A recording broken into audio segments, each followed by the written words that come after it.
Kasiwe zvakare vana vaMwari, mufanira kunge kuchingamidza kuchirongwa chedu konai pastor. Mwari akukomborerei nekusangana nesu mukati mezuva ranhasi. Regai titarise mumwe mubvunzo wakabvunzwa neimwe hama yedu maringe nevadzidzi kana ndingati vaapostori vaJesu Kristu, so that I avoid confusion. Pabvunzwa mubvunzo panapa uri kuti iwo, konai pastor, vaapostori vaJesu vakasara vari vangani? Acts chapter 1 verse 15 to 26 inoita sekunge vakasara vari 11. Acts chapter 9 yoti Pauro maapostora. Ndibatsire iwo.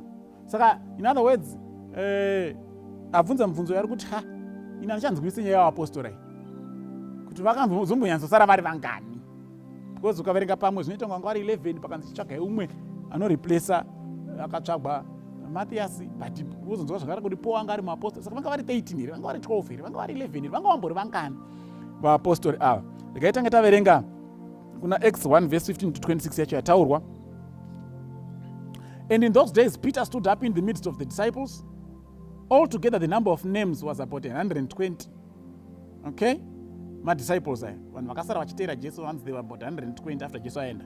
Men and brethren, this scripture has to be fulfilled, which the Holy Spirit spoke before by the mouth of David concerning Judas, who became a guide to those who arrested Jesus. For he was numbered with us and obtained a part in this ministry. Now this man purchased a field with the wages of iniquity, and falling headlong he burst open in the middle, and all his entrails gushed out. And it became known to all those dwelling in Jerusalem, so that the field is called in their own language Akeldama, that is the field of blood. For it is written in the book of Psalms, let his dwelling place be desolate, and let no one live in it, and let another take his office. Therefore, of these men who have accompanied us all the time that the Lord Jesus went in and among us, beginning from the baptism of John to that day when he was taken up from us, one of these must become a witness with us of his resurrection.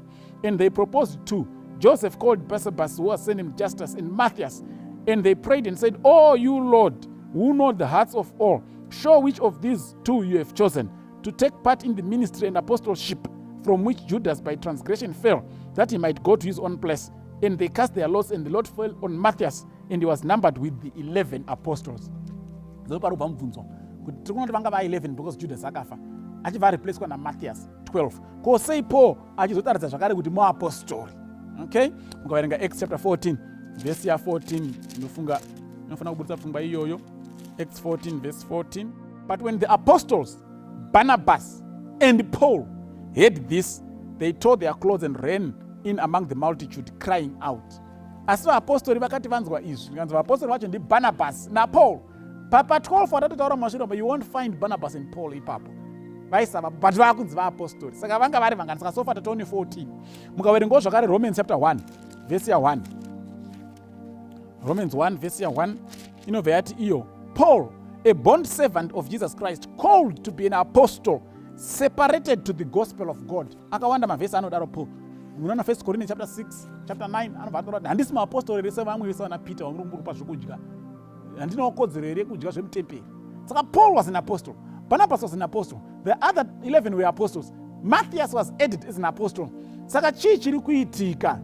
Nyaya inopinduka bedzi tikanzwisa kuti inzwi rokuti apostle rinorevei. Apostle inzwi rakabva pachiGreek. Vara rechiGreek racho ndi apostolos. Apostolos. Apostolos zvinoreva a delegate. Apostolos zvinoreva messenger. Apostolos zvinoreva one who is sent forth with orders. Anonzi apostolos. Okay? Saka tichishandisa kwekutanga primarily we are referring to the 11 vakasara after Judas afa. But broadly apostolos sekutsanangura kwataita inoreva anyone else anodanwa kuti aite basa on behalf of Jesus Christ. Panenge paine calling any other eminent Christian who teaches the Christian doctrine or belief, savana Paul, vana Barnabas, vana Timothy, vana Salvinus, vese vainzi maapostles. Saka musanyanye kubva manetseka henyu munhu waMwari nenhamba. Originally they were 12. One akacommita suicide, akasara vari 11. Umwe anonzi Matthias achibva atsiva uya. But vamwe vese vakazodanwa kuti vaite basa rimwe chete raitwa ne12 ava vanonzi zvakare maapostles. Paul akadanwa on his way to Damascus, he became an apostle. Barnabas, the same thing. Timothy, the same thing. Silvanus, the same thing.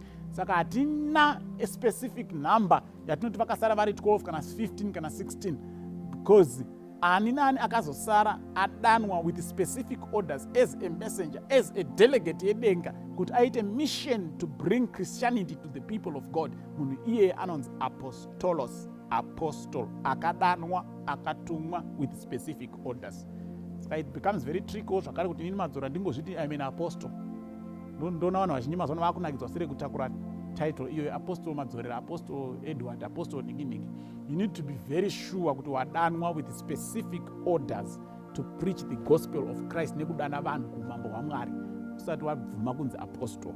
Saka zvakakosha izvozvo. Otherwise hatigoni kuvharira kuti hakusina chinonzi apostle because inongoreva a messenger, a delegate, someone who have been sent forth with orders. Ndo zvinoreva kuti apostolos.